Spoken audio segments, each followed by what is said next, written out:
Hi, my name's Madison Smith, and this is my audition to become a Redken artist. I have been a stylist at Salon West for over 13 years, almost 13 and a half. We are a Redken Elite Salon, a Redken Black Salon. Before that, I went to formerly the Salon Professional Academy, now the Summit Salon Academy. So I've worked with Redken for about 15 years now.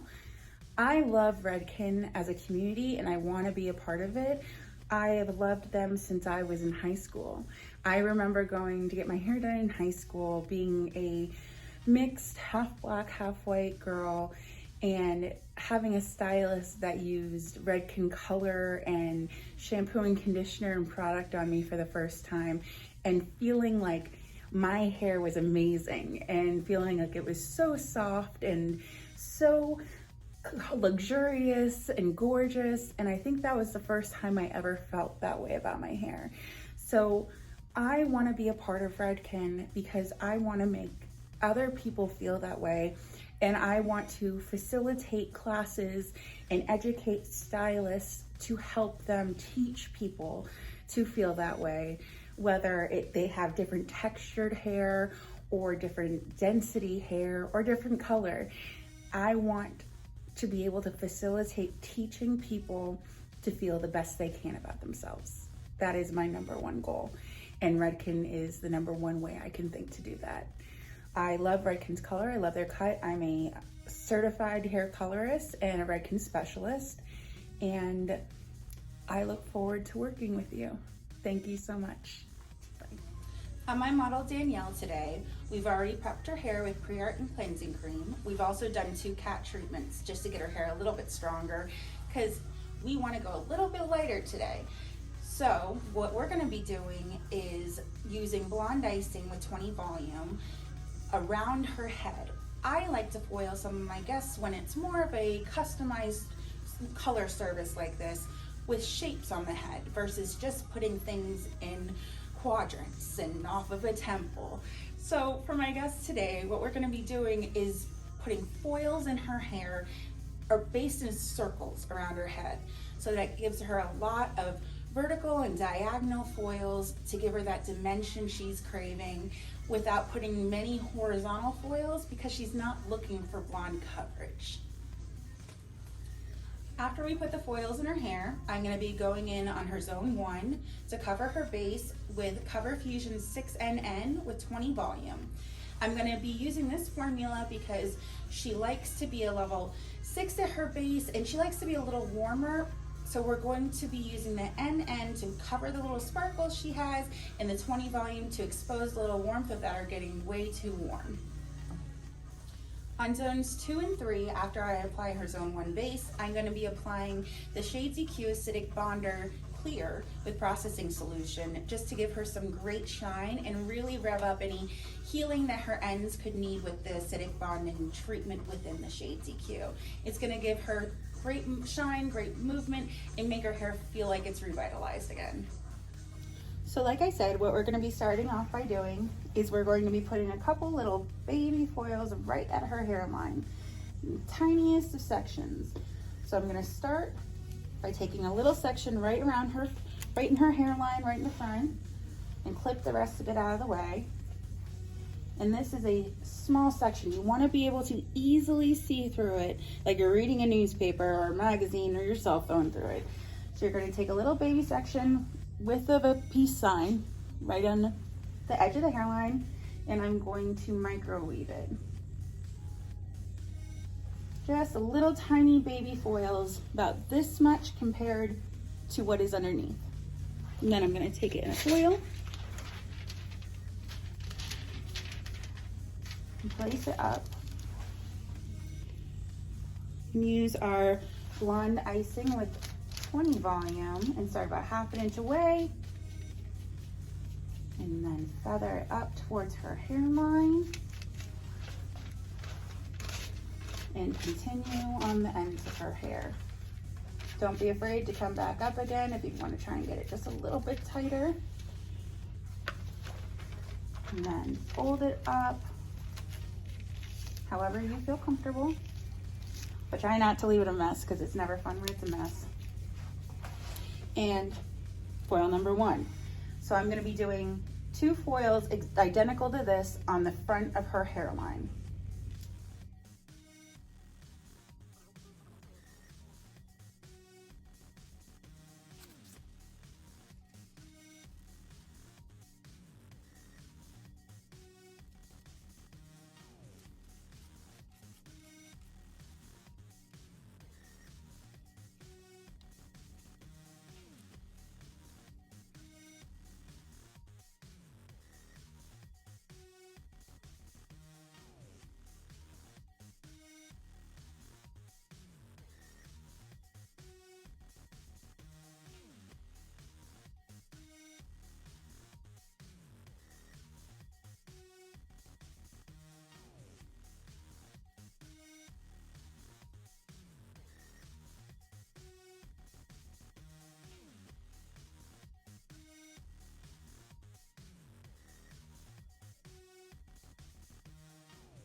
So back here, like I said, on the very underneath, I'm going to put 2 foils right at her hairline for in case she does decide to wear her hair up in a ponytail.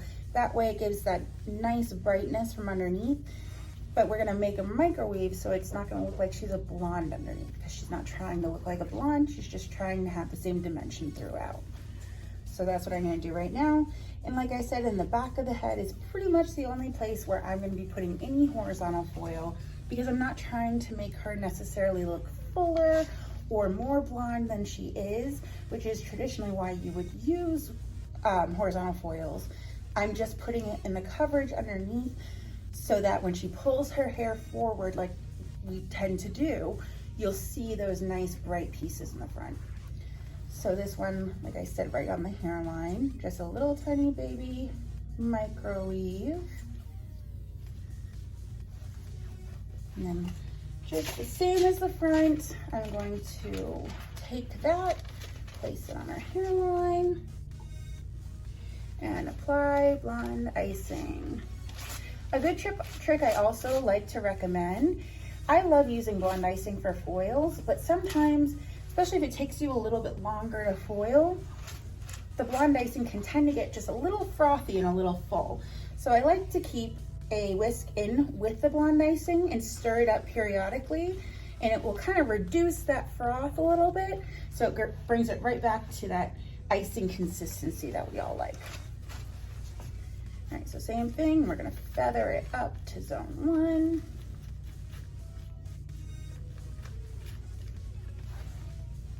And fold her on up.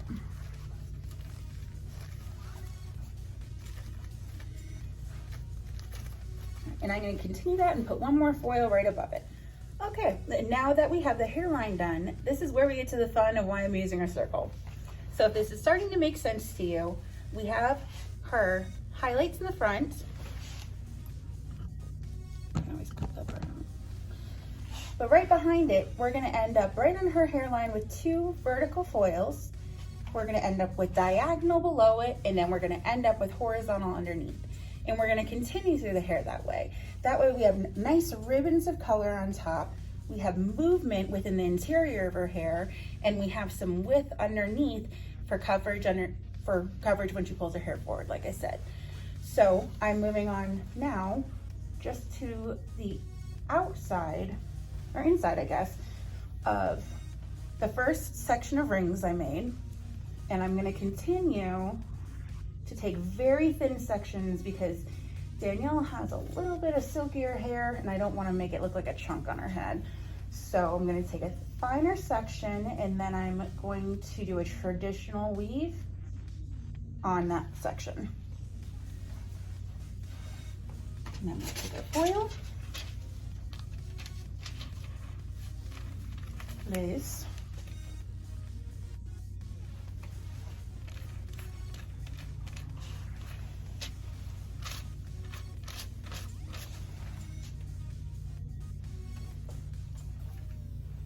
make sure you're getting good saturation and coverage, and then feather it up so it doesn't have a large line, like so. When I'm doing foils before applying a base color on zone 1, I like to make sure I'm folding both sides of the foils so that when I'm moving it around, sorry Danielle, I can manipulate it a little bit easier without the foil starting to slip out of the head.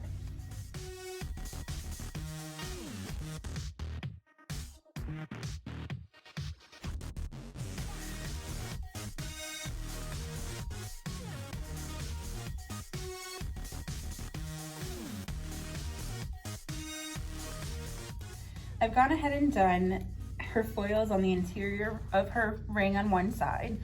So as you can see, this is going to end up being a vertical foil that will lay vertically, a diagonal back foil, another diagonal back foil, and then we have a horizontal foil in the bottom of underneath.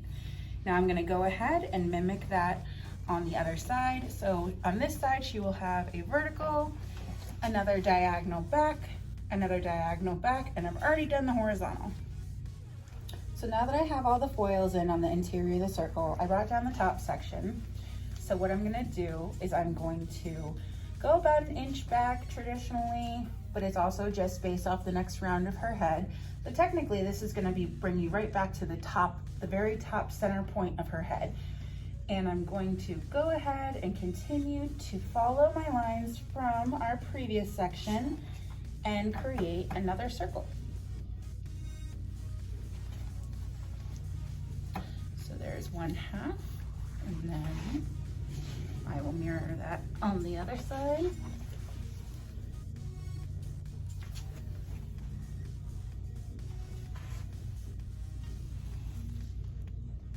This is a great way to get a lot of dimension in someone's head without doing a million and one foils on their hair. Especially for guests like Danielle, the more foils you put in, the more she's gonna look like a blonde.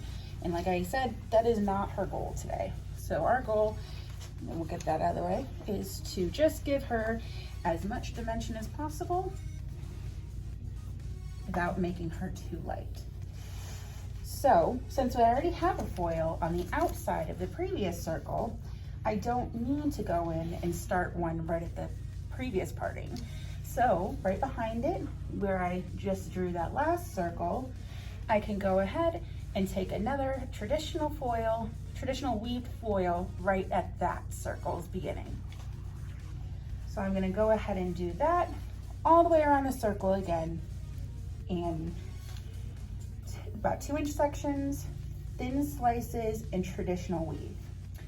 As we start getting a little bit further back on the head with the circles, you're gonna notice things are starting to switch a little bit just because of the tendency of a spherical shape. So this foil is actually gonna end up being a little more diagonal back, where the foil below it is technically gonna be a little bit more vertical. I mean, the foils on the bottom are obviously always gonna be horizontal, but the ones above it are just gonna start naturally moving just because of the spherical nature of the head. So again, this is why I love to do shapes on the head, especially circles, because it follows the natural roundness of the head and allows for natural fall and beautiful movement throughout the hair. So as you can see, I've gone ahead and already finished my last circle of foils. So what I went ahead and did was if you could put your head down, thank you, went right behind it. I know parts don't normally come back all the way to the crown of your head, so you kind of just need to eyeball about an inch behind and all the way around the section, leaving an inch of hair out because we're gonna go through again and take just the interior of the circle. When it starts to get to about this point, you won't find you have as many sections. So what I'm gonna end up doing is I'm going to do one foil in the center of the front, one on each side, and then one underneath. Or alternatively, If you feel like it's going to be too heavy on your guest or they have too fine a hair, what I would recommend doing is almost making a diamond. So do one foil on the top left side, one on the top right side, one on the bottom left side, and one on the bottom right side, and do diagonals in each side. That way you won't feel like you have a hard foil laying over a whole bunch of hair when you start getting up too high in the crown section. Danielle also has a little bit of a whirl right in her crown of her head.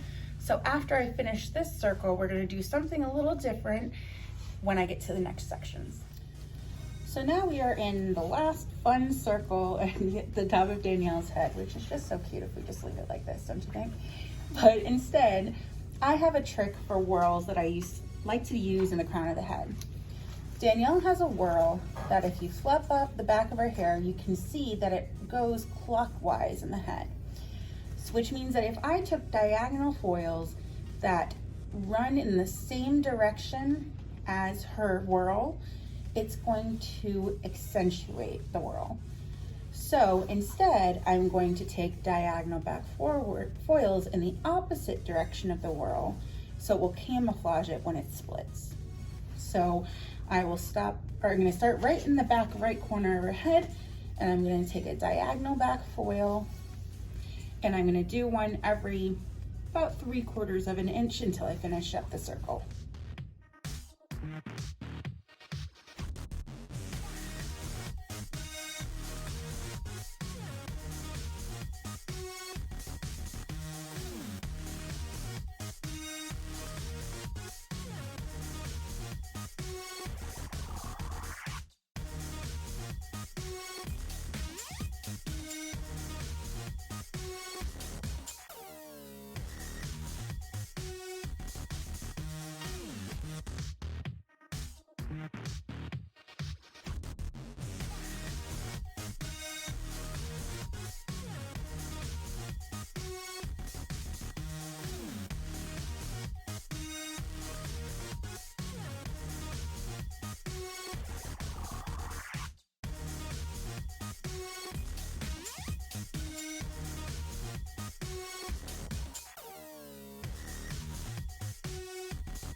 All right, so like I said, I just finished up the circle in the very center of her head.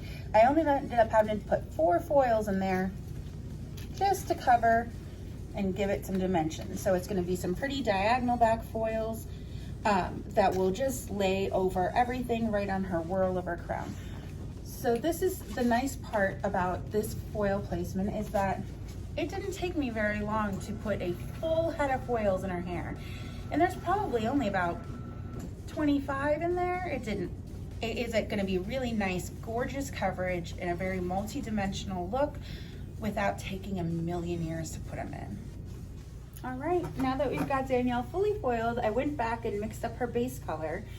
And just as a reminder, I'm gonna be using Cover Fusion 6NN with 20 volume.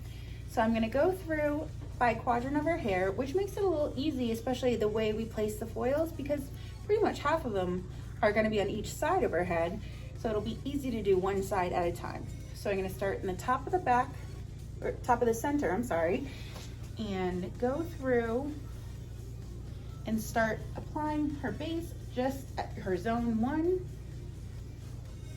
moving along in the direction of her foils moving forward. This way you can keep it nice and controlled. I'm only applying to her first 1/2 to 3/4 of an inch. She doesn't have a lot of zone 1 base running through there. She's pretty good about taking care of her natural color.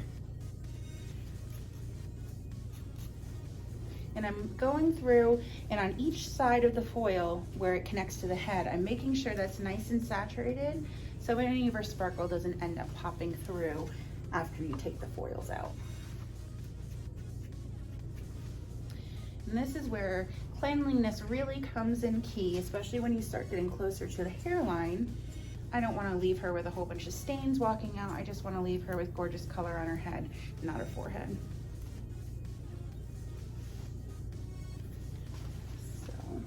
Now that I'm getting right to her hairline in the front, like I said, on both sides of the foil, I'm just going to be very careful about getting the foils, or her base attached to the foil. And when we get to the front hairline, you can take a very little bead of color on the tip of the brush and flick it up with the foil, grabbing any stray hairs that are coming forward. And then I personally like to just take that and keep it clipped out of the way. So I'm gonna go right behind it. I'm gonna have more than enough room over here to still manipulate my foil and get them out of my way in order to apply the base right behind it. So I'm gonna go ahead and do that on the whole front of the head, and then I'll check back in when we get to the back. Now I'm going through the back of the head and applying the zone 1 base onto Danielle's zone 1. And see how I'm able to easily move the foils around without them slipping or falling or making a mess of themselves. So with this foil technique, you're not necessarily going to be able to go through side by side to do the base color. I kind of go through layer by layer. So you're going to follow the circle from the inside out and apply the base that way. So I already just went through the crown. Now I'm going out 1 ring to apply her base color and working my way around the foil, or around the circle, excuse me. It should be fairly easy to do because it's pretty defined layers that you just put throughout the head. So now I have Danielle's zone 1 completely covered with the 6NN Cover Fusion formula. I'm going to be letting this process for 35 minutes, and in about 10 minutes I'm going to come back and apply in our zone 2 and zone 3 Shades EQ with pH Bonder Clear and processing solution. We just finished with Danielle's first color application and processed her for 35 minutes. I just went and washed her. Her first wash was with Redken Hair Cleansing Cream, and I did a quick condition with Redken Extreme Conditioner because it has the lowest pH at a 3.5 of all of the conditioners, which is going to help her bring her hair back to its natural pH in between color processes. I only blast dried her to about 50% dry, but by the time I mix up her color and start applying, she'll be about 80% dry. And what I'm going to be applying is at her zone 1 and into her zone 2, I'll be putting 06 NB mixed with 07 NW. And on her zone 2 and zone 3, I'll be using 07 NW and 08 N. That way, she has a little bit of a deeper base, and I'm going to blend in between the zone 2 and 3, or the zone 1 and 2, and to make almost a third mid color, and she'll have a little bit of a lighter end. I went ahead and sectioned Danielle into her 4 quadrants from front to back and side to side, from the top point of the head and from the middle. So now I'm applying the zone 1 formula on her zone 1 and dragging it into zone 2. I'm doing it by about 1.5 inches So like I said, technically it's going into zone 2, but I'm doing that for a reason, so that it'll be a little easier for me to blend one formula to another, and also so she has a little bit of depth at her base and it doesn't look like she has bright blonde highlights coming all the way from her scalp next to her dark hair. I'm going to try, when it gets up to the money piece in the front, on that part I'm only going to put it about half an inch down, a half an inch to the first zone 1, because I want the brightness on the ends. And I don't want to make that section disappear completely, especially since she has some shorter pieces around her face. I don't want to feel like half of that section is blatantly darker. Might add a whole bunch of lightness and then get rid of a whole bunch of lightness.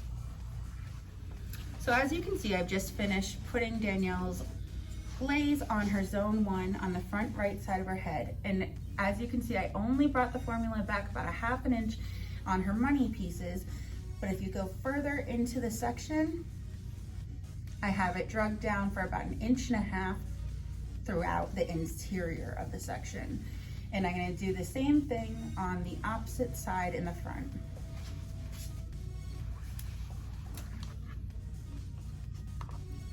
Now we want to make sure we keep these partings nice and clean, because this is going to make the difference between having a dark root and a dark zone 1, 2, and 3 with your highlights that you just worked so hard to get light. Oh, and now once I get to this bright money piece in the front, I'm going to barely put any product on the brush and just tap, tap, tap. And in the front, tap, tap, tap. And same thing with her foil that I did on the side. That's all dark, so we don't even have to glaze it. And then in front of it, tiny bit of product, tap, tap, tap. And I'm going to continue doing this through the back 2 quadrants of the head, but I won't have to worry about keeping any money pieces nice and bright, so I'm just going to do that for the first 1.5 inches all the way through the back of the head. So as you can see, I've now done all of Danielle's zone 1, and I'm going to go back and do her zone 2 with Redken shade ZQ Gloss 08N and 07NW on the rest of her hair. What I do like to do is I will apply it, I'll leave the last section I used up and pull it down into natural fall when I'm applying it, so it's a little less messy. And I also like to blend in between the zone 1 and the zone 2, so it almost makes a third color and you don't have a perfect line of where you've done 2 separate formulas. Another way I really like to differentiate when I'm doing several different formulas on someone's head is, for example, on her zone 1 formula, I mix together the 06NB and the 07NW with Shade DQ Processing Solution, the gel to cream. And this one I'm using the regular processing solution. That way it gives just a little bit of a visual aid of which solution's which without you getting back to your chair and second guessing yourself. All right, now that Danielle's zone 1 and zone 2 is applied, I'm gonna let this process for 20 minutes. Then we're gonna give her a good shampoo. I'm gonna use Redken Color Extend Magnetics for her shampoo and a Redken Acidic Bonder for her conditioner. So we just finished shampooing Danielle's hair, and like I said, I shampooed her with Redken Color Extend Magnetics and conditioned her with Redken Acidic Bonder. Then when I brought her back over to the chair, we sprayed in Redken's One United 25 leave-in spray. Then we applied pea-size amount of the acidic bonding leave-in treatment. And then we popped a few curls into her hair to give her just a little bit of texture and movement. And I finished that up with Redken 15 Triple Dry. So as you can see, she's got a gorgeous amount of dimension going in her hair without it being too light or too dark. And it's all throughout evenly. And as you can see from the front, when she pulls her hair forward, she has this nice lightness underneath from those underneath foils without it looking like a blonde. So I'm pretty happy with it. You happy with it, Danielle? I love it. Thank you. So it was so great recording this for you. I hope you enjoyed the video, and I hope you consider me as a Redken artist, and I look forward to working with you. Thank you so much.